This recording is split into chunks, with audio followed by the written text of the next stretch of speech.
मजा आया आपको? हाँ। है ना? तो इसी तरह हम भी जादू देखते हैं, हमारे स्कूल में जादू देखते हैं।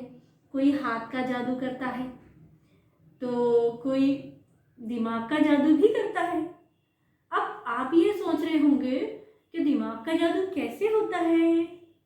होता है, आज हम खेलते हैं दिमाग का जादू। किसी विषय को लेते हैं, उदाहरण कोई भी, हिंदी, भूगोल, मराठी, इंग्लिश या फिर गणित विषय ले लेते हैं। आपको पसंद है गणित? हाँ। सीखेंगे गणित का जादू? हाँ। ठीक है, तो आज हम जादू सीखेंगे और इस जादू को सीखने के लिए आपको देखना है इसके बाद अगली वीडियो।